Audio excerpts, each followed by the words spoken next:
mula sa 702 DZAS, Agapay ng Sambayanan. Narito na ang programang mag-uugnay sa iyo tungo sa wastong kamalayan sa batas, praktikal na talakayan ng mga alituntunin at balitaktakang may kaugnayan sa mga patakaran ng bayan. Kinilala sa Golden Dove Awards bilang Best Documentary Program. Ito ang Tabas ng Batas!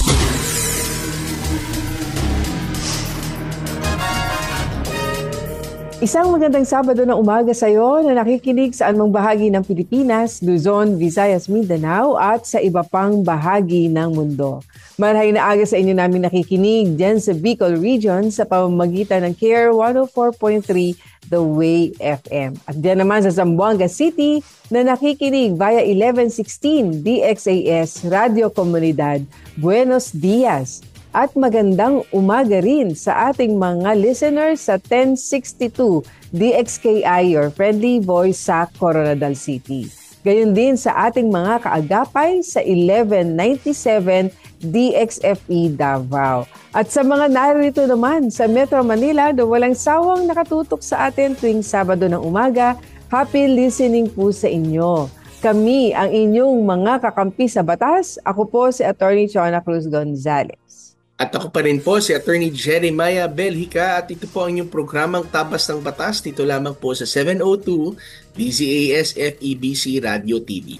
Miyembro po tayo ng kapisanan ng mga broadcaster ng Pilipinas at napakikinggan at napapanood din po tayo sa Facebook at YouTube channels ng 702 DZAS FEBC Radio TV. At sa Channel 185 po sa Signal TV sa pakikipagtulungan naman po ng GCTV. At tayo ay sinasamahan din ng ating cute crew na sina Absidi Ferrer Tabua, Phil Lagtapon, Lourdes Magtunag, Shekinah Abalon, Shaira Gabordes. Gayon din yung ating Protex na sina Benjo Morano, Reggie Villena, Nathaniel Peralta, Jonathan Reyes at RTV na sina Aileen Valdez, Wenmark Balatukan, Angelica Calayag, Bong Chica, Jabez Mancio at mga kasama natin sa Bukawi Transmitter site. At sa punto pong ito ay nais naman po nating pasalamatan ng ating po mga kaagapay na patuloy po nating nakakapartner sa ministry po ng FEBC. Sa tulong po ng Panginoon at sa inyo pong suportay, 77 years na po nating naibabahagi ang tama at mabuting balita ng ating Panginoong Hesukristo. Sa mga nais naman po maging kabahagi ng ating pong ministeryo ay maaari po kayong mag-message sa Facebook page ng 702 DZAS FEBC Radio TV or bisitahin nyo na rin po ang aming pong website sa donatenow.febc.ph para sa iba pa pong mga detalye. Ngayon naman po ay dadako po tayo sa pagkaing pangkaisipan.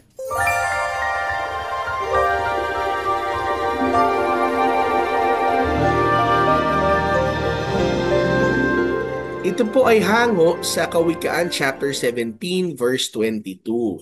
Ang sabi po, ang pagkamasiyahin ay mabuti sa katawan at ang malungkuti unti-unting namamatay.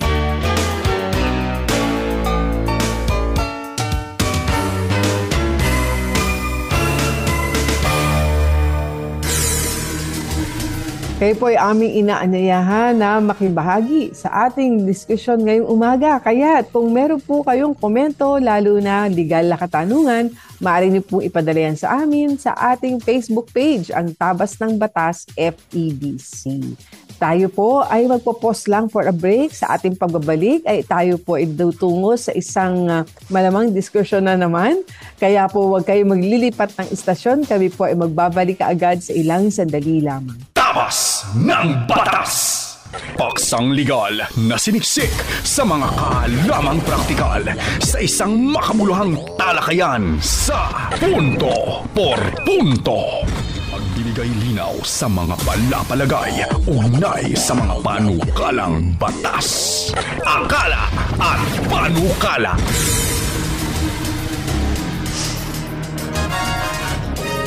Okay, so magandang umaga po ulit sa atin. Nagbabalik po kami. Ako pa rin po si Attorney Jeremiah Belhica. At ako naman po si Atty. Chona Cruz Gonzalez at nasa isang mahalagang diskusyon na naman tayo ngayong umaga. At Oo. special ito sa atin sapagkat Siyempre. special din naman ang ipinagdiriwang natin ngayong Mhm. Setyembre. Kaya dito sa ating edisyon na ito ng Tabas ng Batas ay sama-sama pa rin natin na hihimayin ika nga ang ating mga batas para maging mas malinaw at hindi ba maging kapakipakinabang sa pang-araw-araw nating buhay. So, ngayong buwan po ay ipinagdiriwang din po ang Grandparents' Day. Yes. Oh, ayan. So maganda po ito dahil sa meron tayong binibigay na pagpapahalaga sa ating mga lolo at lola na talaga namang ganun ang pag-aaruga sa atin, ano, at I can really relate, ano, dito sa topic natin ito kasi tayo ay lumaki sa mga lolo at lola kaya ganun na Amen. lamang ang ating talagang pag-honor sa kanila, no? Ito ay meron ding panukalang batas, ano, na isinusulong sa Mhm. Kongreso na gawing institutionalize Mm. ang celebration ng Grandparents' Day at ang proposal ay ikalawang linggo ng Setyembre. Kaya tong taon na ito, tama-tama, September 14 ay National Grandparents Day. Ano? Bagamat ito ay panukalang batas pa lamang, pero pinagdiriwang na natin ito at inaasahan natin na ito ay maging ganap na batas din. Kaya pag-usapan natin ngayon, ano ba ang mga karapatan at pribilehiyo ng ating mga lolo at lola, mga senior citizens, matatanda ika nga ng lipunan, pero napakalaki na naging ambag nila ano sa atin, sa ating mga pamilya, sa ating komunidad. Kaya ano ba ang ating mga ang tawag dito, batayan sa saligang batas, ano, attorney, nitong Mm. pagdiriwang natin at pagkilala at pag-honor din ano sa ating mga lolo at lola. Napakaganda nga ng sinabi ninyo, attorney, dahil sa konstitusyon natin mismo ay pinagtitibay na ang Mhm. pag-aalaga sa ating mga nakatatanda. No? In fact, sa 1987 Constitution, sa Article 15, Section 4, sinabi mismo yan. Doon sa article patungkol sa pamilya, ang sabi doon ay, it is the duty of the family to take care of its elderly members, while the state may design a social security programs for them. Ibig sabihin, unang linya ng proteksyon talaga Mhm. natin, no, sa ating society ay ang ating pamilya. Hindi pala pwedeng pabayaan ang magulang o lolo't lola dahil malinaw na obligasyon natin ito. Ano? And mamaya mas makikita natin na ito ay Yes. hindi lang binigay ng batas o salitang batas pero mismo ang salita ng Diyos. No? Pero hindi rin syempre exempted ang Estado kasi as Mm-mm. a policy, um, sinasabi rin dito na ang gobyerno ay merong tungkulin. Ang lipunan ay may tungkulin na gumawa ng social security programs katulad ng PhilHealth, GSIS, Mm-mm. SSS, senior pension at iba pang mga bagay at mga proteksyon para masuportahan ang mga nakatatanda o elderly sa atin, lalo na kung ang pamilya ay hindi naman nakakaalwan sa buhay. Tama. Diba? So, ang isa pa na sa ating konstitusyon, ang nakalagay diyan yung principle of social justice, no? Sa Yes. uh, Article 13 na kung sinasabi, the state shall give highest priority to measures that protect and enhance the right of all people to human dignity. So, ang ibig sabihin yan, kasama rin dito, ay ang mga sektor na vulnerable. Ibig Mm-mm. sabihin yung kinakailangan mas additional ang ating pagbibigay atensyon kasi Mhm. sila ay mga vulnerable. Katulad na rin ng ating mga senior citizens, na mga bata na wala pang sariling kakayanan sa sarili nila at yung mga persons with disabilities. At syempre, yung mga sinasabi natin na mga poorest of the poor, yung mga Mm-mm. mahihirap. No, ito yung mga vulnerable sector na sinasabi sa ating konstitusyon na dapat ay kinakalinga at tinutulungan ng lipunan. At syempre, ang karapatan ng matatanda ay hindi charity lamang, no? Ito Yes. ay bahagi ng tinatawag nilang social justice na konstitusyon. Ito ay hustisya para sa kanila kasi tandaan natin. Kaya tayo naririto sa ating kalalagayan ngayon, tayo mga nakakapagtrabaho, tayo mga anak at mga apo ay dahil sa pagsusumikap at sa society na binuo ng ating mga nakatatanda. So, Tama. sinabi din ng ating Article 2, Section 15, no? Ang bilang principle ng ating lipunan, ang sinasabi, the state shall protect and promote the right to health of the people. Ibig sabihin, ang pamahalaan ay dapat din pinagtatanggol at kinakalinga ang karapatan sa kalusugan Mhm. ng tao. Eh, syempre, sino ba ang mas unang makikinabang dyan, kundi yung mga nakatatanda sa atin na mas mataas ang kanilang risk sa sakit at sa mga karamdaman. Kaya nga may mandato ang ating ah, konstitusyon na magbigay ng medical care at affordable health services. Kaya nga pag-pray natin kasi ito ay Yes. maaring minsan na pagsasamantalahan, no? Katulad ng Mm. mga benepisyo sa PhilHealth and everything, kasi nga napakalaki ng pondong inilalagak para diyan sa kalusugan ng taong bayan, lalong-lalo na ang mga nakatatanda. Ngayon, meron din ditong isang provision na maaari din natin magamit sa ating konstitusyon in terms na pag tatanggol sa mga nakatatanda or elderlies natin is yung Article 13 Section 3. Ang sinasabi, ito ay patungkol sa labor na kasama rin ang provision sa retirement benefits. Yan ha. Mm. So, Mm. dahil ang karamihan ng mga seniors ay mga retiradong manggagawa na, lalo na meron Yes. tayong mga Yes. mandatory retirement age na 65 years old, may Mm-mm. karapatan silang makakuha ng kanilang pensyon, kanilang mga benepisyo at separation pay kung kinakailangan bilang bunga ng kanilang pinaghirapan at pinagtrabahuhan. So, kaya nga malinaw po sa ating konstitusyon, no, mga kaagapay, na hindi lamang po ito tungkol sa diskwentro, na naman pag-uusapan Mm. natin in a while, no? Mm-mm. Yes. Pero o yung mga libreng sine, libreng parking, no? Oo. Pero ito'y karapatan ng mga nakatatanda na nakaugat mismo sa pinakamataas na batas at pinaka-fundamental na batas Mm-mm. natin, no? Ang pamilya at ang lipunan ay parehong dapat nagtutulungan para protektahan ang ating mga Tama. elderlies at Yes. seniors ayon sa ating Yes. konstitusyon. Di Kasi ito ba? naman din ay pagkilala, no, sa kontribusyon ng Mm-mm. ating mga elderly sa lipunan, lalo na nung mga panahon na sabi mo nga kanina, attorney, na sila naman talaga nag-ambag din dahil sila nung Mm-mm. kabataan nila, sila naman ang naghahanap buhay, di ba? Mm-mm. Kaya meron ding pagkilala naman sa kanilang naiambag sa lipunan. Mhm. Tama po. Kaya nga, meron din tayo bukod sa konstitusyon, attorney, meron din tayong mga batas Oo, na yan. nagtatanggol at Mhm. nagbibigay ng proteksyon sa ating mga senior citizens. Ano naman Oo. 'to mga ito, attorney? Ayan, looking forward ba? Ang marami nating kaagapay dito. Kasi lahat tayo Ayan. magiging Oh, senior. ika nga, di ba? Oo. Sabi nga, tatanda rin kayo, no? So, ayan. At isang blessing ho yan na tayo Mhm. ay umabot sa ganyang kalagayan. Ano ho. At meron naman talagang suporta ang pamahalaan sa pamamagitan ng mga batas na ating babanggitin na siyempre nakasalig doon sa ating konstitusyon naman na binanggit ni Attorney Jeremiah kanina. So, Mhm. Republic Act 7432. Ito ang Senior Citizens Act. Parang Mhm. first time na nagkaroon ng ganitong talagang batas. Ito po ay nagbibigay ng unang 20% discount at tax incentives para sa mga seniors. Alam mo, attorney, kaya meron tayong mga kakilala talagang looking forward doon na sila ay dual citizen na raw.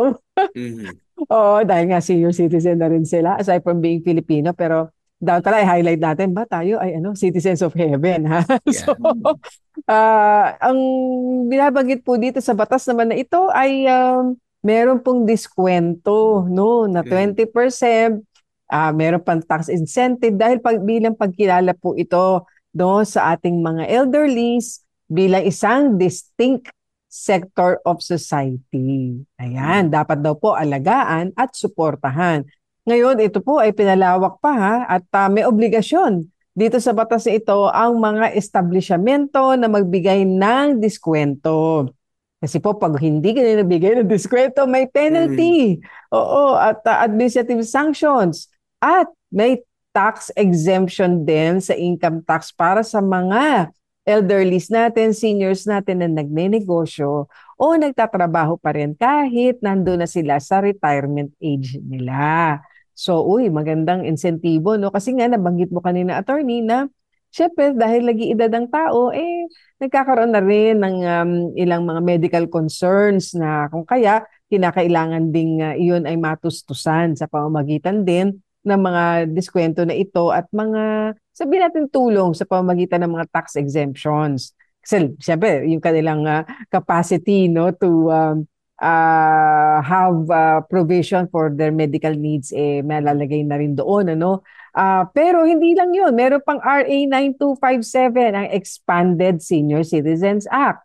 So, pinalawak po ang diskwento, nagdagdag ng non-monetary benefits. So, ito, familiar tayong lahat dito. May priority lanes po. Di ba sa public and private establishments. So, ito po ay para sa mga elderly or yung ating senior citizens, mga PWDs naman, syempre, dahil po sa kanilang kapansanan, hindi naman po kinakailangan na sila ay masama sa lahat sa atin na nakapila, no, para sa mga serbisyo. At meron din po itong, hindi na ito sa public, kundi private establishments. Meron ding libreng medical and dental services sa lahat ng government facilities. Sa mga local, rural health units, attorney, no, meron itong mga services na to. May access pa rin sa scholarship at training programs. Ganda yan. Bakit? Hindi po porke tayo ay umabot na sa pagiging senior citizen, ay wala nang, di ba, paraan para tayo ay mag-aral pang muli, matuto, lalo pang paghusayan yung kasanayan. Marami pa rin pong maiaambag ang ating mga elderlies at senior citizens. Kaya kung kailangan pa ng additional training programs, meron po yan. Alam mo, Tony, naisip ko, no, marami kasi na sabihin mo 60 ngayon or even 65, dami pang magagawa.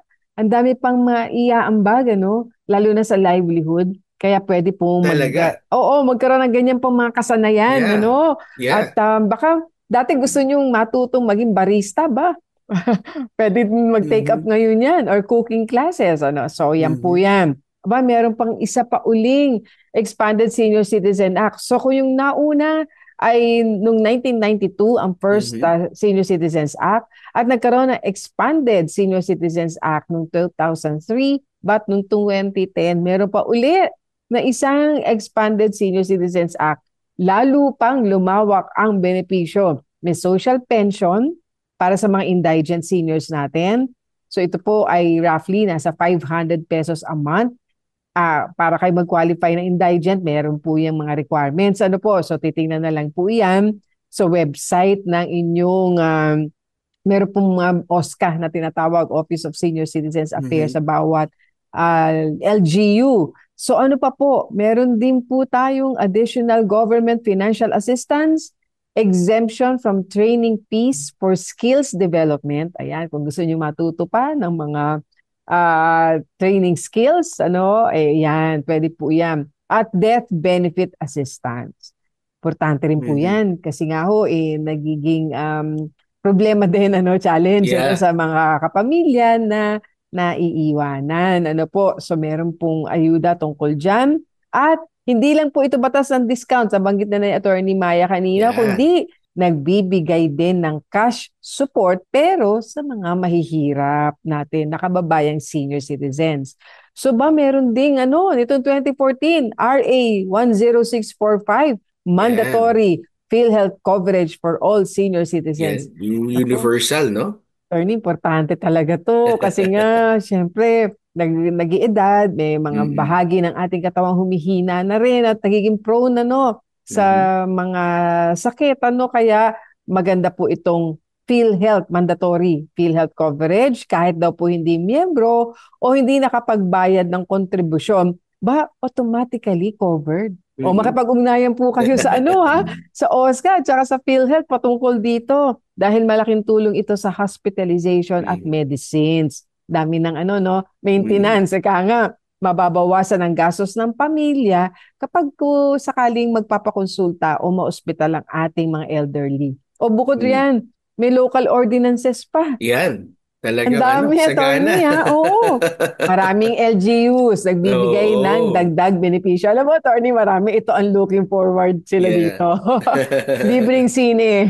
Yan. Ayan, uy, may libreng sine. May iba pong mga syudad at LGUs na may araw lamang, ano? Pero merong iba naman, parang full week yata, ano? Wow! Yes. Sabi ng iba, sana all. Ayan. So, but may libreng sine for entertainment, libangan. Cash gifts during birthdays or Christmas. Ayan. Discount din sa kuryente at tubig kung nakapangalan po doon sa senior citizen. Ano ho, yung billing statement. At ano ang implementation mechanism? Paano ba ito pinapatupad? Yan po yung Office of the Senior Citizens Affairs Office. Diyan po sa inyong mga LGU Yan. yan. Naku, Mm. maganda po makipag-ugnayan kayo kaagad kasi po sila ang Mm-mm. nag-aasikaso ng IDs. Oo, doon sa mga magsi-60 na po this year, ayan, kung Mhm. may complaints kayo, alamin ang benepisyo nandyan. At kung, eto, attorney, Mhm. tanong nila, paano po kung hindi ibinibigay ang diskwento? May Mm. tumatanggi. Ano po, saan pwedeng magreklamo? Yan. Ayan. So aside from, syempre, OSCA, no? Number Mm-mm. one na yan dahil nga po sila ang tanggapan na namamahala ano, dito sa mga matters concerning our senior citizens. Pero Mhm. mahigit pa sa lahat ng ating pinag-usapan at napakarami na palang batas ano, para sa ating mga senior citizens, attorney, napakahalaga naman din. Ano ba ang ating biblical basis Yan. for honoring our elderlies? Siyempre, yan ang pinaka mas importanteng basihan natin sa Yes. ating conduct. Sinabi Yes. natin yan na ginagawa natin to hindi lang dahil karapat dapat sa batas na gawin, pero higit sa lahat, ito ay kalooban ng ating Panginoon. So sinabi Yes. mismo yan, maraming mga verses, pero isa-cite lang natin yung iba, no? So Mhm. sinabi unang-una sa Exodus chapter 20 verse 12, honor your father and your mother. So ito yung commandment daw with a promise, no? Mhm. Sinabi, ang promise dito is long life and blessing in the land. So, yung honoring, hindi lang ito sa mga magulang mo, pati sa magulang ng magulang mo. Oo. Di ba? Yes. So, ang ating mga elderlies ay sila ang reflection ng ating Panginoon. Grasya, authority, at ang batas ng Diyos sa ating buhay. Tatandaan natin, ano? Dahil sinabi nga na yung honoring pala, Attorney Chona, ito pala yung ibinibigay na kahit hindi hinihingi, ano? Mhm. You can Mhm. honor your parents. Even yung iba sinasabi, paano ko i-honor yung parents ko? Hindi naman sila naging mabuting magulang sa amin. Mm, Maraming ganyan, mm, ano? mm, Pero mm. hindi Yes, pala yes. conditional yun, ano? Honoring pala is not conditional, pero it is, we're doing it kasi ito ay utos ng Diyos sa atin. Ano? Mhm. Kaya napakahalaga at ang mga sumusunod na ito, sinabi ay ang Diyos ang magpapala ng mahabang buhay at pinagpalang buhay sa iyo sa lugar na iyong kinatitirahan, no? Yung blessing in the land, no? So, Exodus 20 verse 12, no? Mahalaga yan, ano? Sa Yes. Ten Commandments mismo yan. So, sinabi mo na, honor your father and your mother, diba? That you may live long in the Mm. land. So, sinabi rin ng Leviticus chapter 12, Leviticus chapter 19 verse 32. Ang sinabi doon, stand up in the presence of the aged, show respect for the elderly, and revere your God. Ang linaw Mm. na to. Mm.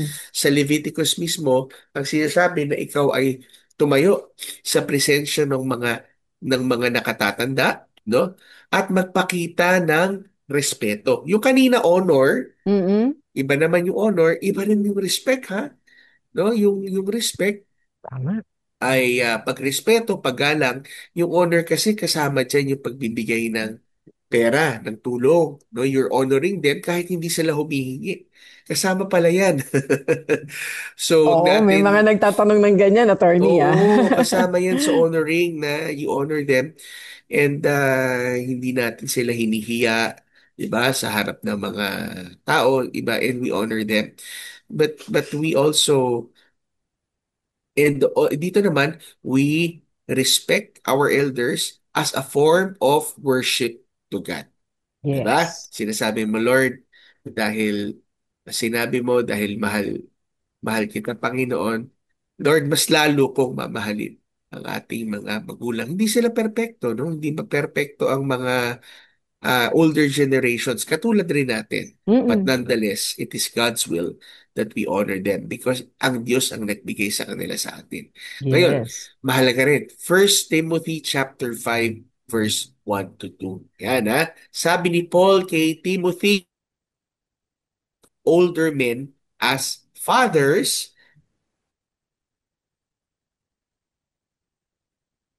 hindi lang pala yung nanay mo ang tatratuhin mo na nanay, o yung tatay mo ang tatratuhin mong tatay, pero ang lahat ng mga nakatatanda, no, ay tratuhin mo na parang kung paano Mm. mo tatratuhin ang iyong magulang. Kaya pala Ganda. tayo sa Pilipinas, ang tawag Yes. natin pag matanda, tay, nay, di Yes. ba? So, Oo. yan pala ay merong basihan sa salita ng Diyos. We treat them as our parents. We honor them, Mm-mm. no? Mm-mm. Kasi kita mo talaga ang premium ng Diyos sa mga magulang at nakatatanda. At sinabi din, doon sa mga tumatanda na, paalala ng Proverbs chapter 16 verse 31, ano? Yan. Sabi dito, gray hair is a crown of splendor. Yung mga puting buhok pala, Mhm. para pala siyang isang corona na magandang tingnan. It is attained, sinabi niya, in the way of Yeah. righteousness. So kapag tumatanda, Mm. nagkakaputing buhok pala, huwag mo masyadong ikahiya. Tayo kasi Oo. tinitina natin, ano? Ako, nagkakaroon na rin, ano? Pero ito pala ang perspective ng salita ng Diyos. When you are aging, it means that ikaw ay mas nagiging marunong, madunong, at ikaw ay nagkakaroon ng pagkakataon na magturo din sa iba pang mga kabataan. Ano? Mhm. At Mhm. sinabi, sa bawat isa sa atin, no, napakaganda yan, no? Ulitin ko, honoring our father and our mothers, respecting our elderlies, no? Yung treating older men and women as our mothers and fathers, and remembering that gray hair is a crown of splendor. At Yeah. tayo habang tumatanda, it is attained in the way of righteousness. Ibig sabihin, dapat mas lalo tayong nagiging matuwid sa ating Mm. pamumuhay. So, Yes. tandaan po natin na ang Biblia ay malinaw. Ang mga nakatatanda ay hindi ho sila pabigat sa atin, kundi Tama. sila po ay kayamanan ng ating pong lipunan, lalong-lalo na ng ating pamilya. Ang kanila pong karanasan at karunungan ay gabay po para sa ating mga susunod na henerasyon, di ba? Tama. So, attorney, Yes. Oo. maganda itong usapin na to dahil very relevant It ngayon is. sa atin, di ba? Talaga, napakalapit sa puso ng mga Pilipino ang pagrespeto, pagpapahalaga, and honoring, no, ng ating mga elderlies. Kasi nga, darating din tayo sa puntong yun no, by the grace of God. Kaya dapat meron din ganun talagang pagkilala sa ating mga elderly sa lipunan. Kaya nga po, meron ng panukalang batas na talagang gusto i-institutionalize ito. Meaning, isa batas para talagang ito ay gawing selebrasyon at bilang pagpapaalala sa lahat ng kahalagahan ng ating mga nakatatanda. So ang Senate Bill 2371, ito yung proposal na ang second Sunday of September ay maging official na National Grandparents Day. Ito po ay isang pagkilala sa ginagampanan na role ng ating mga elderly, ng mga nakatatanda, senior citizens sa ating lipunan at higit sa lahat sa ating mga pamilya. Alam niyo kung may papasa po ito ay lalong mabibigyang diin ng ating bansa ang pagpapahalaga, ang respeto at pagbibigay karangalan sa ating mga lolo't lola. Nako, tama yung sabi mo, attorney.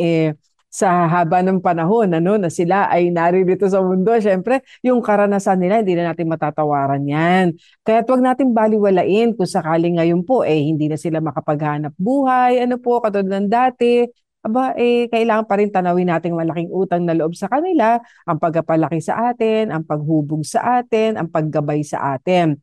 Kaya nga po, to ang tanong natin sa ating mga sarili, paano ba natin pinapangalagaan ang ating mga magulang at ang ating mga lolo at lola. Kasi hindi po sapat na gobyerno lang ang kumikilos. Ito na nga, ang dami ng batas na tayong binanggit, hindi ba?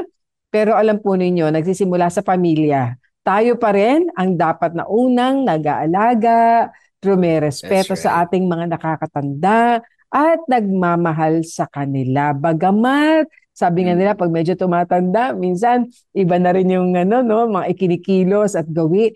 Pero alalahanin po natin, nung tayo yung mga bata pa, tayo pinagtyagaan din nila. Kaya po, gayon din ang isukli natin sa kanilang pagkalinga at pagmamahal. Kaya nga, pinag-uusapan pa lang yan, parang yung may mga magulang na yumao na, di ba, naiiyak na tayo. Yes, Dahil yes. naaalala natin ang sakripisyo ng ating mga magulang at mga nakatatanda sa atin. And it is a picture ng kabutihan at grasya ng Panginoon sa ating Yes, buhay. yes. Na tandaan natin, kung wala sila, wala din tayo. Kasi di ba? Mm. Oo, Di ba oo. sila ang naglubal sa atin, sila ang nag-alaga sa atin. So sometimes it's by force of nature and experience, talagang minsan ang nakababatang henerasyon, we sometimes feel na mas marunong tayo, mas magaling tayo, until nang ikaw tumanda at ma-realize mo, tama pala ang aking mga Yes, magulang. yes. So, tandaan po natin mga kaagapay, ano? Tanungin natin ang ating mga sarili. O, kamusta ho ba ang pag-aalaga natin sa ating magulang, mga lolo't lola, no? At ang encouragement po sa bawat isa sa atin. Ano? Sa mata po ng ating Panginoon ay dapat hong igalang po natin dahil ang ginagalang po natin ang ating pong mga nakatatanda ay iginagalang din po natin ang ating pong Panginoon. Dahil siya po ang nagbigay Yes. sa atin. Kaya nga ngayong Grandparents' Day, no, ay hindi lamang gagalang natin sila sa Grandparents' Day. Kasi ito yata ay ang Mm. pinopropose is second Sunday of Oo. September, no? Oo. Ibig sabihin bukas 'yun, no? Yes. Kasi May ngayon pagdiriwang na. ay ngayon Oo. ay Saturday, second Saturday. So bukas yung second Sunday. Pero bagamat wala pang batas ay may mga nagse-celebrate na din, Meron. no? May mga Yes. nagse-celebrate na Yes. rin. Pero wag lang sana kapag merong batas na naglalayo na to. Pero gawin natin ito araw-araw.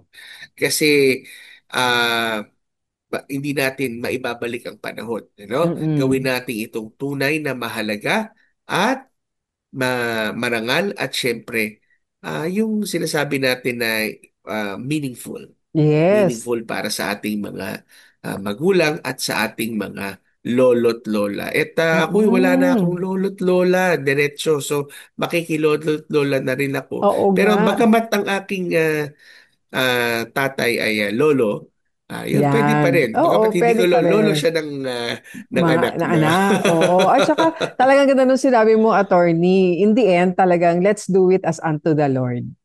Amen. Di ba? And it's really a blessing. So, sa mga lolo't lola po dyan na nakikinig sa amin, maraming salamat. Saludo po Yes. kami sa inyo at Yes. happy Grandparents' Day. At sa amin hong pagbabalik ay tutungo na po kami ni Attorney Chona sa ating blockbuster segment, ang Payo di Asunto, kung saan susubukan po naming sagutin ang inyong mga katanungang legal. Kaya wag po kayong aalis, babalik po kami dito lamang sa Tabas ng Batas. Tabas ng Batas! Mga kasong bibigyang pansin at mga katanungang sasagutin, yan ang tututukan at gagabayan ng Payo de Asunto!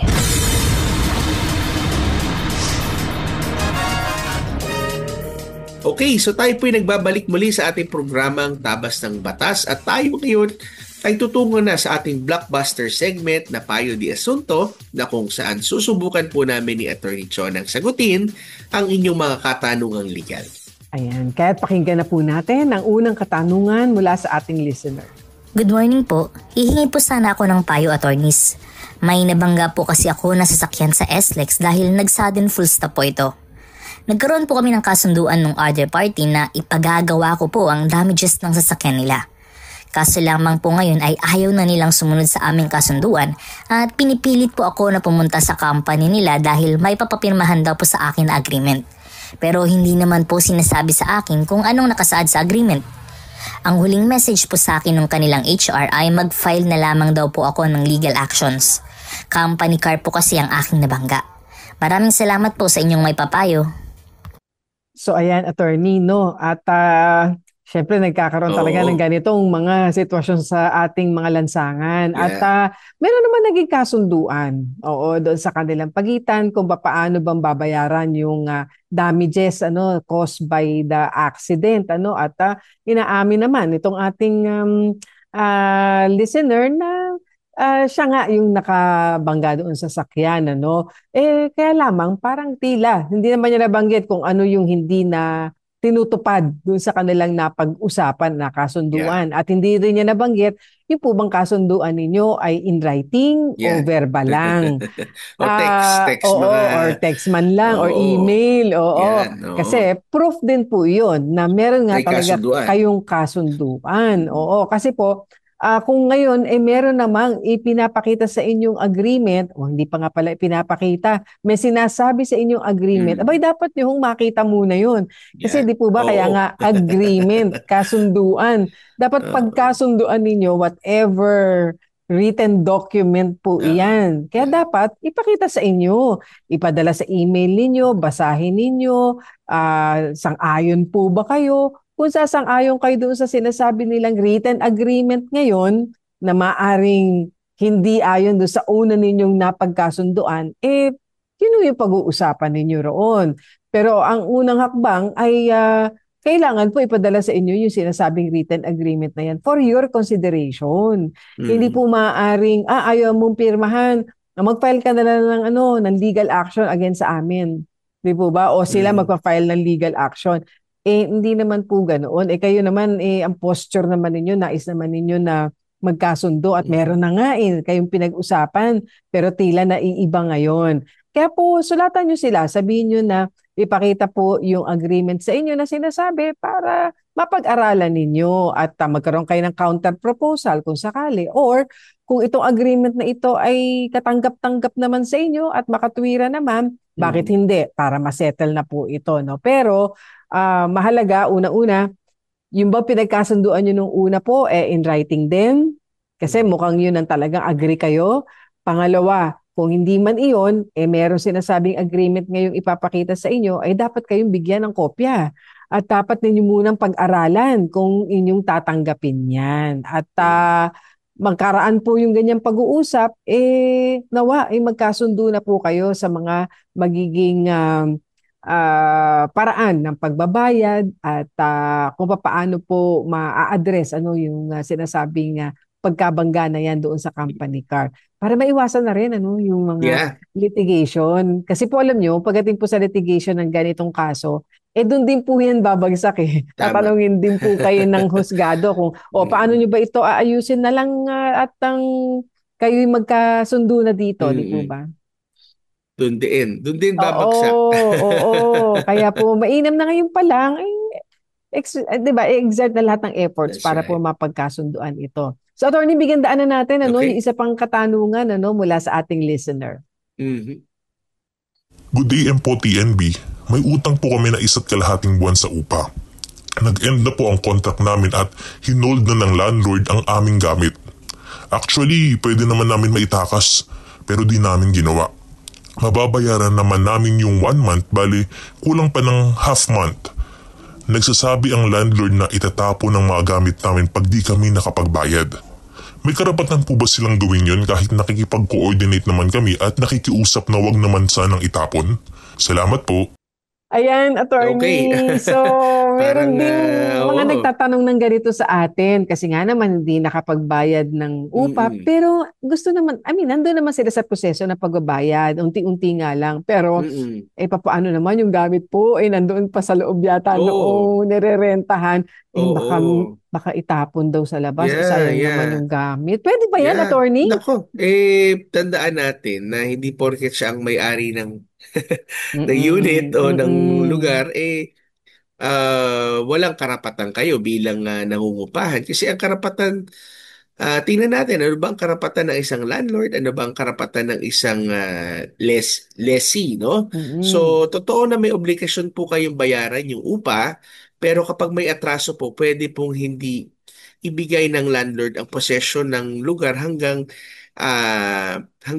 makabayad po nung sa utang. Pero hindi ho ibig sabihin na pwede na lang pong basta-basta itapon o sirain Yes. po ang mga gamit po ninyo. Dahil Mm-mm. ang tawag po doon kapag gagawin po nila yan ay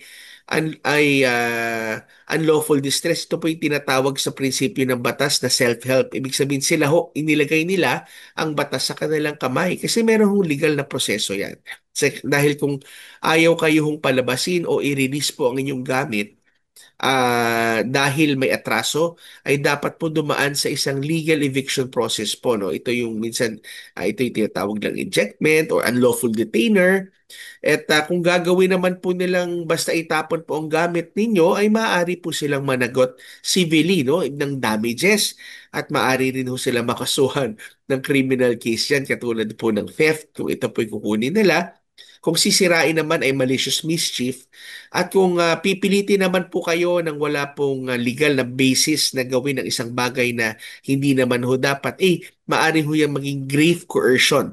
Depende po sa sitwasyon at sa mga Mm-mm. pangyayari, no? Yes. Pero ang amin pong maipapayo po sa inyo ay makipag-usap po kayo ng maayos, no? Mm-mm. Ipakita nyo lang Mm-mm. ho na willing kayo talaga na magbayad at kulang lang po ay ng kalahating buwan. Pero i-document nyo rin po ang inyong usapan o maaari ho kung Yes. may mga text messages, screenshot po ninyo.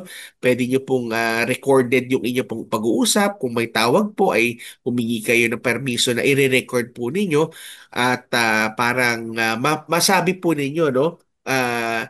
Officially recorded na willing naman kayo magbayad at mahalaga ho paalalahanan niyo po sila at sabihin po ninyo na handa ho kayong makipag-ayos pero wala silang karapatan na itapon po ang inyong mga gamit dahil ito po ay hindi sumasang-ayon sa due process, no? Pero kung itatapon po nila ay magreklamo na ho kayo. Simulan ho ninyo sa barangay o maaari ho kayo mag-file na rin ho ng kaso, daños perwisyo, para at paari magamit ninyo at mabawi ninyo yung gamit ninyo or maaari na hong criminal case kung ito po'y kanilang ipagpapatuloy. Pero sabi ho rin kasi ng Book of Proverbs, Attorney Chona, no? Mm-mm. Sinabi, do not withhold good from them who is due it. Ibig sabihin, wag mong ipagkait ang mga bagay na nararapat naman dun sa tao. So, Yes. paalala lamang sa atin yan. Kausapin, no? Kausapin po natin ang ating landlord at paalalahanan na Mm-mm. may proseso na dapat sundin. Yes. Ngayon, bigyan daan natin sa pangkatanungan, no? Sabi niya, ito po ay tungkol sa lupa na binili Mm-mm. namin. Bumili yung kuya ko ng lupa, 120 square meters, pero hindi pa po nasusurvey ang lupa. Dahilan ng may-ari, kailangan tapusin muna yung lupa sa unahan bago yung sa amin kasi nasa loob daw po yung parte na nabili namin. Ayan, so kabuuan ng lupa pero parte lang ang nabili nila at sila ay nasa bandang loob. Nabayaran na po namin at may kasulatan naman sa barangay. Ba't nasa barangay na, no? Gayon Mm. pa man, sabi, ang concern lang po ngayon ay ito. Nangihingi po yung may-ari ng additional Mm. 10,000. Sabi nila, 5,000 para sa proseso ng deed of sale, 5,000 naman para mapabilis ang Okay. pag-aasikaso ng papeles ng lupa. Mukhang meron pang ano no, meron pang Oo. sitwasyon tong lupang ito no dahil meron pa ipoproseso. Tanong ko, responsibilidad ba talaga namin ang magbayad para sa processing ng deed of sale o dapat ba may-ari ang obligadong gumastos at ma-process ito? Magandang katanungan yan, Mm, attorney. At mm. siguro maraming makaka-relate dito. Kasi ang deed of Yes. sale po o kahit anong kasulatan ng bilihan ay dapat po Mm. pinoproseso at pinipirmahan talaga ito ng may-ari o yung nagbebenta at syempre yung bumili din po, no? Pero karaniwan ang responsibility po kasi ng seller o na nagbebenta ay gumawa po at pumirma ng deed of sale kasi sila po ang nag-execute ng deed of absolute sale, no? Kaya ho Yes. talaga sila ho talaga normally yan. At magbigay din po ng mga klarong dokumento katulad ng mga TCT o tax Mhm. declaration at iba pang mga clearances at siguraduhin na malinis ang titulo at ng lupa bago ho nila ito ibenta. Ngayon, meron hong mga iba hong mga usapan po ayon po sa gastos. Pero sa ilalim ho ng ating civil code, no, ang normal pong practice ng bentahan ng lupa, syempre ang seller o nagbebenta, siya po ang may sagot sa capital gains tax, no, documentary stamp tax, at yung mga normally notarial fees. Kasi siya rin po ang nagpapanotaryo po na to. Kasi ho, Yes. action po niya yan eh. Siya ho ang Mm-mm. nagbenta. Pero ang buyer naman, kayong bumibili, kayo naman normally ang may sagot ng transfer tax. Kasi para Tama. maipalipat sa inyong pangalan, Yes. at Tama. yung syempre sa Register of Deeds, doon ho ninyo binabayaran. At syempre yung issuance naman ng bagong tax declaration doon po sa Assessor's Office. Pero ibig sabihin, hindi po ninyo obligasyon na magbayad ng ekstrang 5,000 para sa deed of sale. At kung Mm-mm. hindi po kayo nakasundo doon ho sa simula, ay dapat ho siguro normal lang na parte ng bentahan at obligasyon ng seller ang magbigay po ng deed of sale. So yung 5,000 po para mapabilis, yan po ay hindi mandatory fee. Oo. Posible Oo. kasi pwede na, ano ba to, lagay ba ito o informal na singil para pabilisin ang proseso, ay hindi ho ito legal requirement na sabihin po na pwede ho kayong pilitin kasi karapatan nyo naman tumanggi. Sabihin nyo, hindi, daan na lang natin to sa tamang proseso. Kasi kung may tunay na bayarin, katulad ng transfer tax, registration fee, Mm-mm. dapat may resibo o official computation mula sa mga government agency. So, huwag ho magbigay ng dagdag na bayad. Pero pwede ho kayo mag-request na ilagay po sa deed of sale o kasulatan kung sino po ang sasagot ng mga taxes and fees. Kasi attorney, pwede naman nila itong usapan pa din, ano? So, Oo. pero maganda bilang mga Kristiyano at mananampalataya, doon ho tayo sa tamang proseso at huwag ho nating tangkiliin ang mga shortcuts na hindi ho naaayon sa batas at sa integridad ng isa pong anak ng Diyos. Ayan. So, dyan po muna natin pansamantalang isasara ang ating Payo de Asunto segment. At kung hindi po nyo napakinggan ng buo ang ating naging kasagutan sa mga tanong, ay pwede nyo po ibalikan ito sa ating Facebook page, ang 702 DZS-FEBC Radio o sa Tabas ng Batas, FEBC. At kung hindi naman po namin nasagot ni Attorney Chona ang inyong pong mga katanungang naipadala nyo na po, ay abangan nyo na lamang po sa susunod na Sabado at susubukan po namin ito po'y matugunan. Sa mga may legal concern, pwede po kayo mag-message sa aming Facebook page, magpadala po kayo ng audio o kahit video po. Ngayon naman ay tutungo na po tayo sa ating pong prayer time.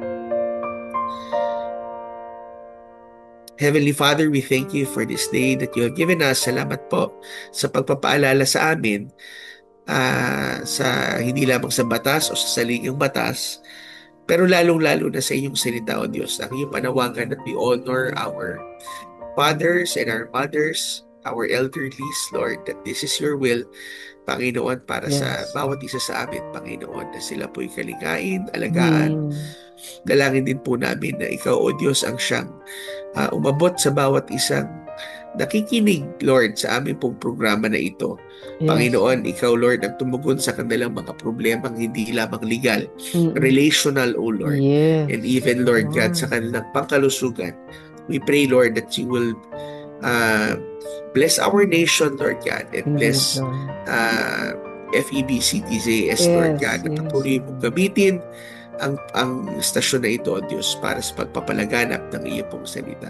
Sa iyo po namin tinatalaga, Lord, ang buhay ng bawat isa, ang mga tao, Panginoon, who is going through many challenges, Lord. Salamat, Panginoon, na hindi mo sila nalilimutan at hindi mo sila iiwanan. Ito po ang aming dalangin sa pangalan ni Jesus. Amen at amen. Salamat po mga kaagapay sa mga tumutok via online, via radio, at syempre sa YouTube at sa Channel 185 sa Signal TV via GCTV. Kami po ang inyong mga kakampi sa batas tuwing Sabado ng umaga. Ako pa rin po si Attorney Jeremiah Bellica. At ako naman po si Atty. Chona Cruz Gonzales na nag-aanyaya sa inyong lahat na samahan kaming muli sa susunod na Sabado sa parehong oras at himpilan. Kaya't lagi po nating tatandaan, kung uunawain at susundin, kakampi mo ang batas. Nais po naming makarinig mula sa inyo.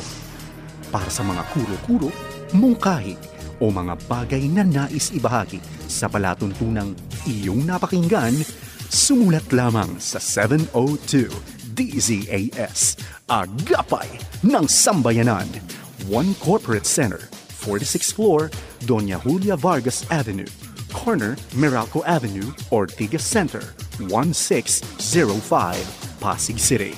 O mag-email sa dzas info@febc.ph.